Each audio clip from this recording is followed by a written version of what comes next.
मेरा नाम अनिकेत है। आज मैं आप सब लोगों को अपनी कहानी सुनाने जा रहा हूँ। ये कहानी मेरी भाभी पर है, जिन्होंने हमेशा मेरा साथ दिया, या यूं कहिए कि मैंने भी उनका हमेशा साथ दिया। मेरी उम्र 26 साल है और मैं जबलपुर का रहने वाला हूँ। मेरी माँ तो मेरे जन्म के बाद ही इस दुनिया में नहीं रही। मेरे बड़े भैया की उम्र उस टाइम 14 साल की थी। मेरी दादी और मेरे पिता ने मुझे पाला था। मैंने जब आँख खोली तो मेरी माँ मुझे इस दुनिया में छोड़कर चल बसी थी। अब मेरे लिए मेरे पिता, मेरी दादी और मेरे बड़े भैया ही बचे थे।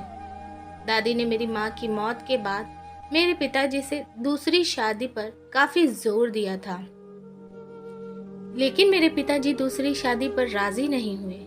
वो मुझे किसी दूसरी औरत की गोद में नहीं डालना चाहते थे। दादी ने पिताजी को बहुत समझाना चाहा, लेकिन पिताजी ने साफ इनकार कर दिया। फिर मजबूरन मेरी दादी ने ही मेरी परवरिश की, लेकिन दादी भी बस 9 साल तक ही हमारा साथ दे सकी और हम तीनों को अकेला छोड़कर चली गई। पिताजी दादी की मौत के बाद टूट कर रह गए थे। मुझे संभालना उन दोनों के लिए बहुत मुश्किल हो रहा था। मैं उस वक्त 9 साल का था। भैया भी कॉलेज पढ़ने के लिए जाते थे और पिताजी भी नौकरी पर जाते थे। मेरे पिताजी की बहुत अच्छी सरकारी नौकरी थी। ऐसे में उन दोनों में से एक भी मेरी ड्यूटी करने के काबिल नहीं था। पिताजी अगर काम छोड़कर बैठते तो घर का खर्च कैसे पूरा होता और फिर भैया की पढ़ाई पर भी असर पड़ता। आखिरकार भैया ने ही अपनी पढ़ाई की कुर्बानी दी और उन्होंने घर बैठकर प्राइवेट पढ़ाई करना शुरू कर दिया। मैं भी उस वक्त तीसरी क्लास में था। सुबह सवेरे उठना और तैयार होकर स्कूल जाता था। भैया हम तीनों के लिए नाश्ता बनाते थे। नाश्ते के बाद फिर मुझे तैयार करके स्कूल छोड़ कर आते और घर आकर घर के सारे काम काज करते थे। भैया मेरे आने तक दोपहर का खाना भी तैयार कर दिया करते थे और मेरे भैया मेरी हर छोटी बड़ी ख्वाहिश का ख्याल रखते थे। मगर जिस घर में औरत ना हो वो घर घर नहीं होता। यही हाल हमारे घर का भी था। पिताजी भैया से शादी के लिए कहा करते थे, लेकिन भैया ये बात कहकर टाल देते थे कि मैं अभी पढ़ाई करना चाहता हूँ और जब तक मैं किसी काबिल नहीं बन जाता तब तक मैं शादी नहीं कर सकता। एक दिन मैं स्कूल से आकर सो गया। सोकर उठा तो 2 बज रहे थे। मेरी नज़र जैसे ही भैया पर पड़ी, वो आईने के सामने खड़े होकर खुद को देख रहे थे। मैं भी बिजी था। मैं उठकर भैया के पीछे जाकर खड़ा हो गया। मुझे अपने पीछे खड़ा पाकर भैया जो अपने सर पर कंघी फेर रहे थे, उन्होंने अपने हाथों को रोक दिया। फिर मुझे देखकर उन्होंने कहा कि मैं कहीं बाहर जा रहा हूँ। अच्छा हुआ तुम जाग रहे हो। मैं 1 घंटे में वापस आ जाऊंगा। तब तक तुम अंदर से दरवाजे को अच्छी तरह से बंद कर लो और कोई भी शरारत मत करना। मैंने भैया की बात को अच्छी तरह से समझ लिया और फिर सिर हिलाकर कह दिया कि ठीक है भैया, आप चले जाओ। जब भैया घर से चले गए तो मैंने दरवाजे को अच्छी तरह से बंद कर लिया और दरवाज़ा बंद करने के बाद वापस आ गया। 1 घंटे के बाद भैया घर वापस आ गए थे। फिर धीरे धीरे ऐसे ही होने लगा। हर दिन भैया 1 घंटे का बहाना लेकर घर से बाहर चले जाते थे और पिताजी के घर आने से पहले ही वो वापस आ जाते थे। अब मैं 8th क्लास में आ गया था। मेरी उम्र 14 साल हो गई थी। दिन ऐसे ही गुजरते जा रहे थे। भैया की पढ़ाई कंप्लीट हो चुकी थी और भैया की बहुत अच्छी जॉब लग चुकी थी। एक दिन पिताजी टाइम से पहले घर आ गए। शाम के लगभग 7 बज रहे थे। जब भैया घर में दाखिल हुए तो उनके साथ एक लड़की भी थी जिसने घूंघट किया हुआ था और जो लाल लहंगे में दुल्हन की तरह लग रही थी। जैसे ही पिताजी ने भैया की तरफ देखा तो वो चौंक गए और उठकर खड़े हो गए और चलते हुए भैया की तरफ गए और उनके पीछे खड़ी हुई लड़की पर नजर डालते ही पिताजी भैया की तरफ सवालिया नजरों से देख रहे थे। भैया ने पिताजी के तेवर देखते हुए कहा और हकलाते हुए बोले, पिताजी मुझे माफ कर देना, ये लड़की मेरी पत्नी है। मैंने उससे शादी कर ली है। पिताजी ने गुस्से में भैया के मुंह पर थप्पड़ मार दिया, जिससे वो पीछे खड़ी हुई लड़की कांपने लगी थी। पिताजी की नज़र जब उस लड़की पर गई और उसके बाद एक नज़र पिताजी ने मुझे भी गुस्से से देखा। पिताजी ने कहा कि इस लड़की को अंदर लेकर जाओ। पिताजी का कहना मानते हुए मैं उस लड़की को अंदर लेकर चला गया। अंदर जाकर जैसे ही उसने घूंघट उठाया, मैं तो दंग रह गया था। जिसको मेरे भैया अपनी पत्नी बनाकर लाए थे, वो लड़की बहुत ही ज़्यादा खूबसूरत थी और उसकी एज भी भैया से बहुत कम थी। वो लड़की लगभग मुझसे 2-3 साल ही बड़ी होगी। मुझे भी लड़की बहुत पसंद आई थी और मेरा आइडिया सही ही निकला था कि वो लड़की मुझसे उम्र में 3 साल बड़ी थी। उनका चेहरा देखते हुए मुझे भैया पर बहुत गुस्सा आ रहा था। आखिर भैया ने ये शादी किस अंदाज में की थी? भैया पिताजी से बात करके उनकी परमिशन से भी तो शादी कर सकते थे।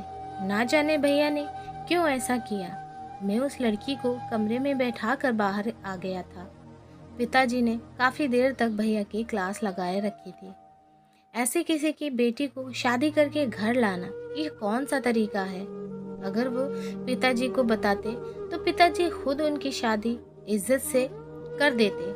लेकिन अब जो हो गया था सो हो गया था। भैया ने पिताजी से बहुत माफ़ी मांगी, लेकिन पिताजी ने भैया की खूब बेइज्जती की थी।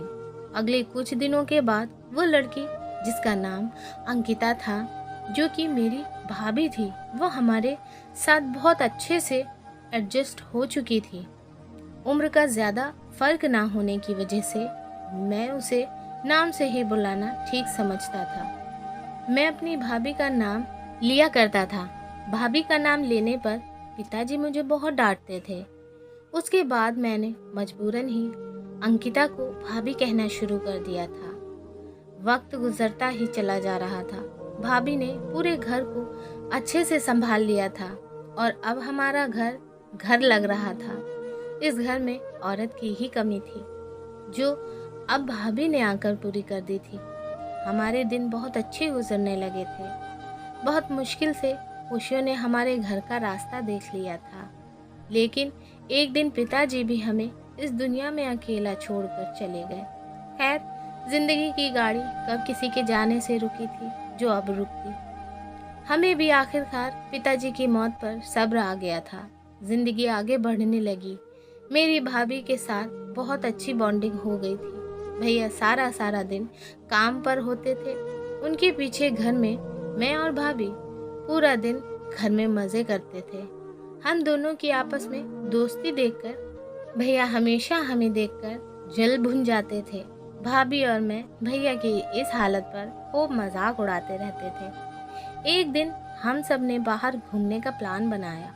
उस दिन भैया की छुट्टी थी। उस दिन अचानक मेरी तबीयत ख़राब हो गई थी, जिसकी वजह से भाभी ने भी जाने से मना कर दिया था। लेकिन फिर मैंने भाभी को जाने के लिए ज़बरदस्ती मना लिया।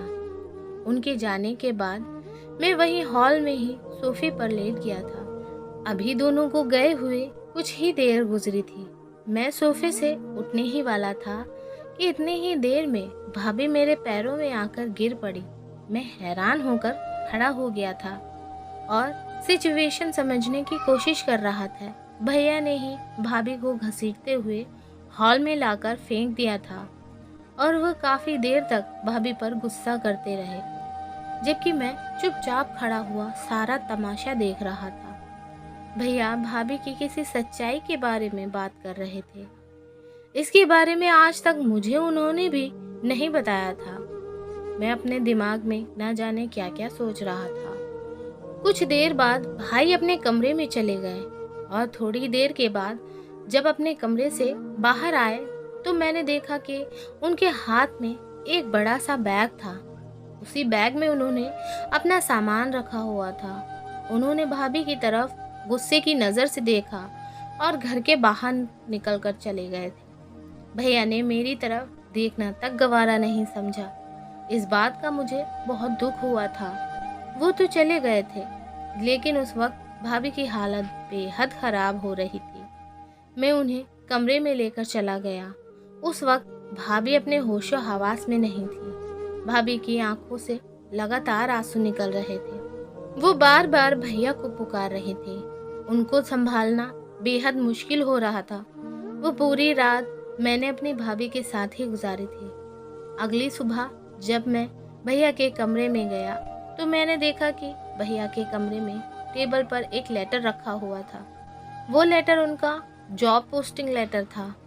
इसका मतलब भैया की दूसरी शहर में पोस्टिंग हो गई थी। मैंने सोचा चलो अच्छा हुआ भैया का ट्रांसफ़र हुआ है, वरना मुझे तो लग रहा था कि भैया कहीं गुस्से में घर छोड़कर तो नहीं चले गए। ये तो अच्छा हुआ पता चल गया कि भैया कहाँ गए थे, वरना ना जाने भाभी का रो रो कर क्या हाल होता। भैया ने भाभी की ऐसी हालत कर दी थी कि मुझे भैया पर बहुत ज़्यादा गुस्सा आ रहा था। अब घर में मैं और मेरी भाभी बचे थे। हम दोनों एक दूसरे का सहारा थे। भाभी भैया को बहुत याद करती थी, लेकिन मुझे कभी भी भैया की याद नहीं आती थी। भैया के जाने पर मैं बहुत ज़्यादा खुश था। जैसा सुलूक भैया ने भाभी के साथ किया था, उस हिसाब से मुझे भैया पर बहुत गुस्सा आ रहा था। खैर, दिन गुजरते चले गए और मेरा एमबीबीएस भी हो गया था। मैं डॉक्टर बनना चाहता था और मुझे एमबीबीएस की डिग्री मिल गई थी। डिग्री लेकर जब घर आया तो मैं खुशी के मारे झूम उठा और मैंने भाभी को खुशी से अपनी डिग्री दिखाई और कहा, देखो भाभी, मैं डॉक्टर बन गया। आज बहुत खुशी का दिन है। तभी भाभी को मैंने खुशी की वजह से गले लगा लिया और भाभी ने मेरे माथे को चूमते हुए कहा, देखा, मैंने कहा था ना, एक दिन तुम्हारा सपना ज़रूर पूरा हो जाएगा और तुम डॉक्टर बन जाओगे। वो दिन मेरे लिए सबसे बड़ी खुशी का दिन था। मेरी इस खुशी पर मेरी भाभी भी बहुत ज़्यादा खुश थी। उन्होंने मुझसे कहा, अब तुम डॉक्टर बन गए हो, तुम्हारे हाथ में डॉक्टर की डिग्री भी आ गई है। अब तुम मुझे ये बताओ कि तुम मुझे क्या ट्रीट दे रहे हो। मैंने भाभी से कहा, आप कुछ भी मांगो, मैं आपको लाकर दूंगा। भाभी ने कहा कि अच्छा ठीक है, वापसी में मुझसे क्या तोहफा लेना चाहते हो। मैंने भाभी की तरफ मुस्कुराते हुए देखा और मैंने भाभी से कहा, आपको मुझसे जो चाहिए वो ले लो। आज मैं बहुत खुश हूँ और आज मेरी खुशी का सबसे बड़ा दिन है। तो भाभी मुझसे कहने लगी, ठीक है, फिर हम कहीं घूमने चलते हैं। मैंने अपनी भाभी के गले में हाथ डालते हुए कहा कि ठीक है, जो हुक्म मेरी भाभी, आप मुझसे जैसा कहोगी मैं वैसे ही करूँगा। बताओ आपको कहाँ जाना है। भाभी ने शॉपिंग की लिस्ट तो पहले ही बना रखी हुई थी। भाभी मुझे शॉपिंग की लिस्ट हाथ में थमाते हुए खूब हंसने लगी। भाभी के हंसने की आवाज़ सुनकर मैं कहीं होश आ गया था। आखिर कितने दिनों बाद मेरी भाभी खुलकर हंसी थी। मेरे कान तो अपनी भाभी की हंसी सुनने के लिए तरस गए थे। मैं लगातार भाभी की तरफ देखे जा रहा था।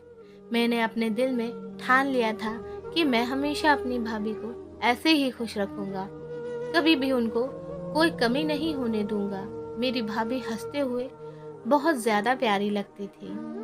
ये मुझे आज पता चला था और मैं उन्हें बहुत गौर से देखे जा रहा था। मैं भाभी की तरफ देखते हुए सोच रहा था, काश अगर भाभी की शादी भैया से ना हुई होती तो मैं उनको अपनी पत्नी बनाता। बहुत प्यार से, बहुत चाहत से मैं उनको शादी करके अपने घर में लाता। मगर अब क्या हो सकता था, किस्मत में जो लिखा था वो होकर ही रहता है। मैं इन्हीं सोचों में गुम था। तब अचानक भाभी ने मेरा हाथ पकड़कर मुझे हिलाया। तब मैं अचानक होश में आ गया और घबरा गया। ऐसे घबरा गया कि जैसे मेरी कोई चोरी पकड़ी गई थी। मैं एकदम से भाभी से नजरें चुराने लगा और इधर उधर देखने लगा। तभी भाभी ने मुझसे पूछा कि तुम किन ख्यालों में खोए हुए हो। भाभी का सवाल सुनकर मैं फिर से भाभी की तरफ ध्यान दिया। एक दिल कह रहा था कि मैं उनको सब कुछ बता दूं कि मैं आखिर किस बारे में सोच रहा हूँ, मगर बात को टाल दिया। फिर मैंने भाभी से कहा, आप जल्दी से तैयार हो जाओ, फिर हम बाहर चलते हैं। और फिर मैं भी अपने कमरे में आ गया ताकि कपड़े चेंज करके रेडी हो जाऊं। लगभग 15 मिनट के बाद मैं तैयार होकर अपने कमरे से बाहर आया और गेट के बाहर खड़ी हुई अपनी बाइक को स्टार्ट किया और 2-3 बार हॉर्न बजाया। जैसे ही हॉर्न की आवाज़ सुनकर भाभी बाहर आ गई तो उन्हें आता देखकर मेरे मुंह से ब्यूटीफुल निकल गया। और फिर भाभी के घर से बाहर निकलने के बाद मैंने घर के दरवाजे को बाहर से अच्छी तरीके से लॉक कर दिया और बाइक पर बैठकर बाइक स्टार्ट करके मोड़ी तो भाभी मेरे पीछे आकर बैठ गई। कुछ ही देर बाद मैंने गाड़ी स्टार्ट की और रास्ते पर चलने लगा। मैं बाइक बहुत तेज स्पीड से चला रहा था। स्पीड तेज होने की वजह से भाभी बहुत डर रही थी। जैसे ही भाभी ने मुझसे कहा कि बाइक की स्पीड कम करो और मैं उनके साथ और भी ज्यादा शरारत करने लगा था। बार बार स्पीड को बढ़ा रहा था। कुछ देर बाद गाड़ी मैंने एक शॉपिंग मॉल के आगे रोक दी। मैं भाभी का हाथ पकड़कर अपने साथ उन्हें अंदर लेकर आ गया। वो पहले भी कई बार यहाँ पर आ चुकी थी। वो घर में जितने कॉन्फिडेंस के साथ रहती थी, घर के बाहर निकलकर उनकी सारी हिम्मत खत्म हो जाती थी। लेकिन फिर मेरा साथ भाभी को हमेशा हौसला देता था। मेरे साथ होते हुए वो हर चीज भुला देती थी। अभी भी यही हुआ था। जैसे ही मैंने उनका हाथ पकड़ा तो उन्होंने मेरे हाथ को भरोसे के साथ कस के पकड़ लिया। मैं उनका हाथ पकड़कर उनको बहुत ज्यादा शॉपिंग कराने में बिजी हो गया था। वहाँ से हम दोनों स्टोर में चले गए और वहाँ से हमने खाने पीने की कुछ चीज़ें ली और इसके बाद हमने मूवी देखी और रात का डिनर हम दोनों ने एक साथ ही किया। शॉपिंग पूरी हो गई थी। फिर हम बाइक पर बैठकर अपने घर के लिए रवाना हो गए थे। उसके बाद मैं भाभी को एक पार्क में भी लेकर गया था। वहाँ पर बहुत अच्छी हवा चल रही थी और बहुत ज़्यादा सुकून था और हम दोनों रात के टाइम ठंडी ठंडी घासों पर बैठ गए थे। उसके बाद मैं उनको अपने साथ लेकर घर आ गया था। सर्दियों का मौसम था और ठंड ज़्यादा बढ़ गई थी। रात के टाइम बहुत ठंड महसूस हो रही थी। जब हम दोनों एक साथ एक दूसरे का हाथ पकड़कर चल रहे थे तब भाभी ने मेरे हाथ से अपना हाथ छुड़ाने की काफ़ी बार कोशिश की थी, क्योंकि सब तरह के लोग हमें ही देख रहे थे। मैंने उनका हाथ बहुत मजबूती से पकड़ा हुआ था।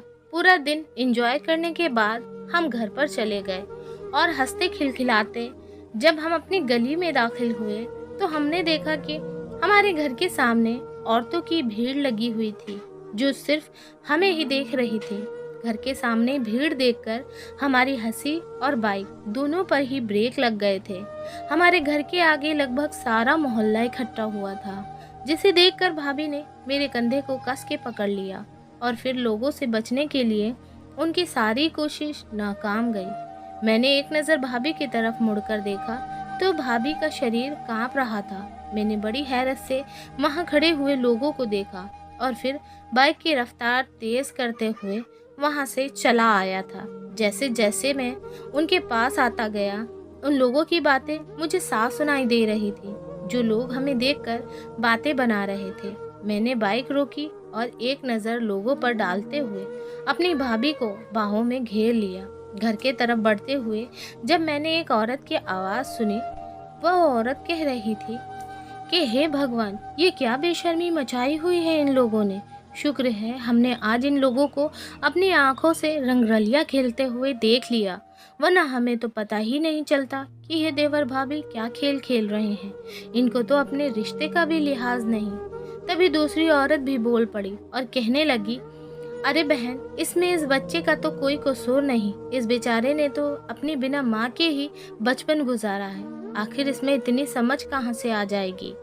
अरे ये तो इस घटिया औरत को सोचना चाहिए था, जिसने पहले इसके भोले भाले भाई को फंसाकर इस घर में दाखिल हो गई और अब देवर पर भी डोरी डाल रही है। अरे इसके तो लक्षण ही ठीक नहीं है। तभी तो इसका पति कितने सालों से इसे छोड़कर चला गया है। इसके इरादे सही नहीं हैं और ये दोनों भाइयों को काबू में करना चाहती है। इसका तो काम ही यही है। इसके बाद ये कोई और मर्द ढूंढ लेगी। एक मर्द से गुजारा नहीं होता। इनकी तो आदत ही होती है। मुझे तो बेचारे इसके पति पर तरस आ रहा है, जो इसको इसके भाई का ख्याल रखने के लिए छोड़ कर गया है। जब उसे पता चलेगा कि उसके भाई का यहाँ पर क्या ख्याल रखा जा रहा है, तो ना जाने उस पर क्या गुजरेगी, और ना जाने बहुत सी औरतें इसी तरह की बातें कर रही थी। मैं चाहता तो उन सबको जवाब दे सकता था, मगर उस टाइम मुझे अपनी भाभी की फिक्र थी, जिनका उस टाइम सिर्फ मैं ही सहारा था। मैं जल्द से जल्द भाभी को घर के अंदर लेकर जाना चाहता था। अभी मैं भाभी का हाथ पकड़कर एक दो कदम ही आगे चला था कि इतनी ही देर में जो बात मैंने सुनी, उसको सुनकर मेरा खून खौल गया था, और भाभी भी मेरी बाहों में अपने होशो हवास खो बैठी थी, जिसे देखकर मेरे माथे पर पसीना आ गया था। जो मैं नहीं चाहता था वही हो गया था। सब लोग मेरे आसपास जमा हो गए थे। आदमियों ने तो ये देखते ही मुंह फेर लिए थे, जबकि औरतें ना जाने हम दोनों को एक साथ देखकर क्या क्या कह रही थी। मैं भाभी को उनके कमरे में ले गया और दरवाज़ा उन लोगों के मुंह पर बंद कर लिया, और भाभी के पास बेड पर ही बैठ गया। अब मैं ये सोच रहा था कि ना जाने कल का सूरज मेरे लिए क्या तूफान लाने वाला है। मैं अपने दिमाग में ना जाने कैसे कैसे बातें सोच रहा था। मैं सोच रहा था कि मैंने भाभी को अपनी तरफ से खुश रखने की पूरी कोशिश की, हर तरह से कोशिश की, लेकिन आखिर में मोहल्ले वालों ने हमारी खुशियों को नज़र लगा दी। मैंने देखा कि भाभी होश में आ रही थी। सोचते ही सोचते मेरा शरीर अकड़ गया था। भाभी मुझसे पानी मांग रही थी। मैं फौरन ही उनके करीब गया और उनको सहारा देकर बैठाने लगा, और जग से पानी निकालकर ग्लास में किया और भाभी को पानी पिलाया। भाभी को तसल्ली देने के बाद मैं किचन में गया और किचन में जाकर खाना गर्म करने लगा। ये सब मेरी ही वजह से हुआ था, जो भाभी बेहोश हो रही थी। मैंने भाभी की कोल्ड ड्रिंक में नींद की दवाइयाँ मिला दी थी। किचन में जाकर मैंने नींद की दवाइयों का डिब्बा निकाला और उनके खाने में मिला दिया। खाना खाने के बाद मैंने गौर से भाभी की तरफ देखा और उठकर बाहर आ गया था और अपने कमरे में जाकर सो गया। अगली सुबह जब मैं उठा तो मैंने देखा कि भाभी किचन में काम कर रही थी, और वो बिल्कुल सुकून के साथ किचन में नाश्ता बना रही थी। मैं भाभी के पास गया और उनको गुड मॉर्निंग विश करने लगा, और साथ ही साथ उनकी तबीयत के बारे में भी पूछा। और कुछ देर के बाद मैं डाइनिंग टेबल पर जाकर बैठ गया। मैंने सोचा कि चलो अच्छा हुआ कि कल मैंने भाभी की ड्रिंक में नशे की दवा मिला दी थी, वरना ना जाने क्या हो गया होता और भाभी रो रो कर अपना बुरा हाल कर लेती। मैंने टीवी ऑन किया और न्यूज़ देखने लगा। तभी अचानक दरवाजे की बेल बजने लगी, जिसे सुनकर अचानक मैंने अपने कान खड़े किए। मुझे पता था मोहल्ले वाले ऐसे चुप नहीं बैठेंगे, मगर ये लोग इतनी सुबह सुबह तमाशा लगाने आ जाएंगे, ये मुझे पता नहीं था। मैंने गौर से दरवाजे की तरफ देखा और सोचा कि मैं उन लोगों से आज क्लियर बात कर ही लेता हूँ। इससे पहले कि मैं जाकर दरवाज़ा खोलता, मेरे जाने से पहले ही भाभी ने दरवाज़ा खोल दिया, और आज पड़ोस की औरतें घर के अंदर आ गई थी, और उन्होंने घर में घुसते ही कल वाला तमाशा फिर से शुरू कर दिया था। भाभी खुद पर लगे इल्ज़ाम तो चुपचाप से सह रही थी, लेकिन जैसे ही उन लोगों ने मेरा नाम लिया, भाभी उन लोगों पर टूट पड़ी। मैं हैरत से भाभी के चेहरे की तरफ देख रहा था। वो कितनी तेजी के साथ लोगों को जवाब दे रही थी। भाभी ने अपने शब्दों से सबकी बोलती बंद करवा दी थी, और वो सब सर लटकाकर वापस चले गए। भाभी दरवाज़ा बंद करके अंदर आई और खुद को तसल्ली देने लगी। बैठकर उन्होंने पहले पानी पिया और मुझे नाश्ता सर्व किया। नाश्ता करने के बाद मैं अपने कमरे में चला गया। थोड़ी देर बाद जब मैं वापस आया तो मैंने देखा कि भाभी के हाथ में मेरा मोबाइल था। न जाने वह मेरे मोबाइल से किससे बात कर रही थी। तभी मुझे अचानक याद आया कि मैंने इतनी बड़ी लापरवाही कैसे कर दी। आखिर भाभी को मेरे बारे में सब कुछ पता चल चुका था। ना जाने उसने मेरे बारे में क्या क्या कहा था, और अब भाभी मेरे बारे में ना जाने क्या सोच रही होंगी। मैं अपने ही ख्यालों में खोया हुआ था। तभी भाभी मुझे घूर घूर कर देखने लगी। अब मैं बुरी तरीके से फंस चुका था। झूठ भी नहीं बोल सकता था। अब तो बस एक ही रास्ता था कि उनको सच बता दिया जाए। लेकिन भाभी के रिएक्शन तो मुझे बहुत ज़्यादा खतरनाक लग रहे थे, जैसे उनको सब कुछ सच सच पता चल गया हो, और मैंने सर झुका लिया था। इसके अलावा कोई और चारा भी नहीं था। भाभी अब अफसोस भरी नज़रों से मेरी तरफ देख रही थी। शायद उनको मुझसे इस चीज़ की उम्मीद नहीं थी। इससे पहले कि वो मुझे कुछ कहती, तभी अचानक दरवाजे की बेल दोबारा से बजने लगी, जिसे सुनकर भाभी ने मेरा मोबाइल सोफे पर फेंक दिया और खुद दरवाज़ा खोलने चली गई। जल्दी से मैंने अपना मोबाइल उठाकर अपने पास रख लिया। इससे पहले उन्हें मेरे दूसरे राज के बारे में पता चल जाता, मैंने सुकून भरी सांस ली और सोच रहा था कि अच्छा हुआ दरवाजे पर कोई आया है। तभी अचानक भाभी की चिल्लाने की आवाज़ आने लगी। मैं जल्दी से भागकर दरवाजे की तरफ गया। दरवाजे पर जो खड़ा हुआ था उसे देखकर मैं अचानक ही शॉक हो गया था। मुझे अपनी आंखों पर यकीन नहीं आ रहा था। मेरे सामने ही मेरे भैया खड़े थे। मैं फौरन से भागकर उनके गले लग गया। हम दोनों भाई एक दूसरे से बहुत देर तक गले मिलकर रोते रहे और भैया को लेकर मैं अंदर आ गया। भाभी अभी तक वहीं पर शॉक में खड़ी थी। आखिरकार भाभी को लेने मुझे ही जाना पड़ा और उनको लेकर अंदर आ गया और कुछ देर बाद मैं अपने दोस्त के घर जाने का बहाना करके घर से बाहर निकल आया, ताकि वो दोनों एक दूसरे से खुलकर बातचीत कर सके और पिछले सारे गिले शिकवे मिटाकर अपनी ज़िंदगी की नई शुरुआत कर सके। अब मैं आप लोगों को भाभी की ज़िंदगी के बारे में बताना चाहता हूँ। दरअसल मेरी भाभी एक तवायफ थी। वो बचपन से ही ऐसी नहीं थी, लेकिन शायद ऐसा होना उनकी किस्मत में लिखा हुआ था। वो अनाथ थी। जब से उन्होंने होश संभाला था, तब से खुद को दर दर की ठोकरें खाता हुआ पाया था। जब वह 5 साल की हुई तो किसी फैमिली ने उन्हें अडॉप्ट कर लिया था और वो फैमिली के साथ ही रहती थी। आखिर उनको माँ बाप का प्यार मिल जाता था।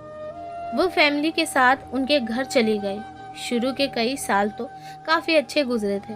जिस परिवार में उन्हें अपनाया था वो काफ़ी अच्छा और अमीर परिवार था। उन लोगों ने भाभी को सड़क से उठाया था और अपना नाम दिया था। लेकिन जैसे ही भाभी जवान हुई तो काफ़ी सारे लोग ऐसे भी थे जो उनकी खूबसूरती से जलते थे, क्योंकि भाभी बहुत ही ज़्यादा खूबसूरत थी और बचपन से ही बहुत ज़्यादा मासूम सी लगती थी। परिवार उन्हें अपने साथ लेकर गया था। वो जॉइंट फैमिली में रहते थे।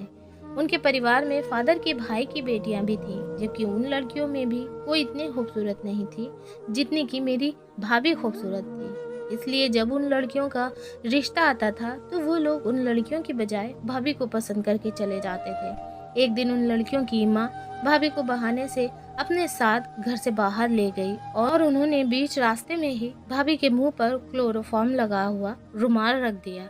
उसके बाद भाभी बेहोश हो गई और उन्हें कुछ याद नहीं रहा। जब उनकी आँख खुली तो ये देखकर उनके पैरों तले से जमीन निकल गई थी कि वो एक कोठे पर पहुंच चुकी थी। वो औरत अपनी बेटियों का बदला लेना चाहती थी। वो जानबूझकर भाभी को बहाने से घर से बाहर लेकर चली गई और भाभी के बिना देखे ही मुंह पर क्लोरोफॉर्म वाला रुमाल रख दिया, जिससे भाभी बेहोश हो गई और रिक्शा करके वो औरत भाभी को अपने साथ कोठे पर लेकर आ गई और घर वालों से उसने बहाना बना दिया कि तुम्हारी बेटी कहीं मिल नहीं रही है, ना जाने मेरा हाथ छुड़ाकर कहाँ चली गई।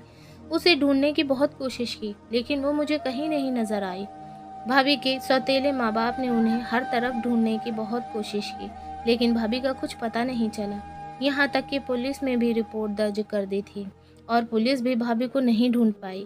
मैं भाभी की सच्चाई के बारे में पहले से ही जानता था। मुझे ये बात पता थी कि भाभी एक तवायफ है। मैंने भाभी को एक बार में देखा था। मुझे इस बारे में पता नहीं चल पाया कि कैसे भैया की मुलाकात भाभी से हो गई थी और किस तरह से भैया भाभी से शादी करके घर ले आए थे। लेकिन भैया को भाभी की हकीकत के बारे में नहीं पता था। जिस दिन भैया घर से गए थे तब भैया को भाभी की सच्चाई के बारे में पता चल गया था। ना जाने भैया को भाभी की सच्चाई किसने बता दी थी। और जैसे ही उन्हें भाभी के बारे में पता चला, उन्होंने भाभी की खूब क्लास ली। क्लास तो मेरी भी लगती, मगर उस दिन गुस्से में भैया ने मुझे कुछ भी नहीं कहा और मैं बच गया। उनके जाने के बाद डॉक्टर का कहना था कि भाभी कभी भी इस डिप्रेशन से बाहर निकलकर अपनी असल ज़िंदगी की तरफ नहीं लौट सकेगी। इसलिए मैं उनका और भी ज़्यादा ख्याल रखने लगा। लेकिन मेरी मेहनत और कोशिश करने पर वह ठीक होने लगी थी। मैंने भाभी का ट्रीटमेंट अपने हिसाब से करना शुरू कर दिया था। हमेशा मैं उनका ख्याल रखता था, जिसे सब लोगों ने गलत समझा था। लोग मुझ पर और भाभी पर न जाने किस किस तरह के इल्ज़ाम लगा रहे थे। भैया 2 साल बाद घर वापस आए थे। ये सोचकर मेरी आंखों में आंसू आ गए थे। अभी तो मुझे मेरे रिश्ते फिर से मिल गए थे और मैं खुलकर उनके साथ जीना चाहता था। लेकिन अब ऐसा मेरे साथ मुमकिन नहीं था, क्योंकि मुझे ट्रेनिंग के लिए दूसरे शहर जाना था। इसलिए मैंने अपने कमरे में जाकर अपनी पैकिंग शुरू कर दी। भाभी को आज सुबह ये बात पता चल गई थी, जिसके बारे में मैंने भाभी को नहीं बताया था। मैं भाभी को अकेला छोड़कर नहीं जाना चाहता था। इसी वजह से मैंने ट्रेनिंग कैंसिल करवा दिया था और भाभी को फ़ोन पर इसी बारे में पता चल गया था। मेरी यही सच्चाई थी जिसके बारे में भाभी को मोबाइल के ज़रिए पता चला था। मेरे दोस्त ने फ़ोन करके भाभी को बताया था कि एनी के ट्रेनिंग पर जाने के लिए मना कर रहा है। आखिरकार उसका सपना था, लेकिन वह आपकी परवाह की वजह से आपको छोड़कर अकेले नहीं जाना चाहता। शाम के टाइम जब मैं घर वापस लौटा तो मैंने देखा कि भैया भाभी मेरा इंतज़ार कर रहे थे। भाभी ने तो रो रो कर अपनी आंखें सुझा ली थी और ऐसा लग रहा था जैसे वह मुझे डांटने के लिए तैयार बैठी थी। मैं जाकर उन दोनों के पास बैठ गया और उन दोनों को प्यार भरी नज़रों से देखने लगा। मैं अपने भैया और भाभी को अपने माता पिता समान समझता था। भाभी ने मुझे सगी माँ जैसा प्यार और ममता दी थी, इसलिए मैं चाहता था कि मैं भाभी को कभी भी अकेला छोड़कर नहीं जाऊंगा। लेकिन अच्छा हुआ कि भैया खुद ही घर वापस लौट आए थे। अब मैं बेफिक्री से यहाँ से अपनी ट्रेनिंग पर जा सकता था। भैया और भाभी ने मुझसे कहा कि तुम अपनी ट्रेनिंग पर अब आराम से जा सकते हो और तुम्हें किसी भी चीज़ की ज़रूरत हो तुम हमसे ज़रूर कहना। हम हमेशा तुम्हारा साथ देंगे और तुम अपना सपना पूरा करो और कामयाब डॉक्टर बनकर अब घर वापस लौटना। अपने भैया भाभी से मुझे बहुत हिम्मत मिली थी। मैं बहुत खुश था। वो दोनों भी अब आपस में बात करने के बाद ठीक हो गए थे। आखिर भाभी के साथ जो हुआ था उसमें उनकी कोई गलती नहीं थी, इसलिए भैया ने भाभी की सच्चाई जानने के बाद भाभी से माफ़ी मांग ली थी और कहा था कि उन्होंने जो उन पर गुस्सा किया था उसके लिए वो उनसे माफ़ी मांगते हैं और अब वो उनको कभी भी अकेला छोड़कर नहीं जाएंगे।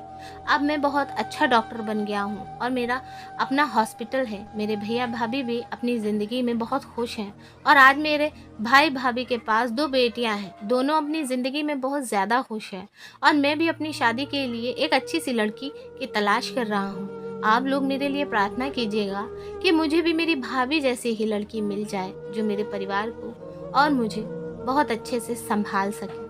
तो दोस्तों, कैसी लगी आपको ये वीडियो हमें कमेंट में ज़रूर बताइएगा। वीडियो को लाइक, चैनल को सब्सक्राइब और दोस्तों में शेयर करना मत भूलिएगा। हम आपको मिलेंगे एक और ऐसी बेहतरीन वीडियो में। तब तक के लिए धन्यवाद। आपका दिन शुभ हो।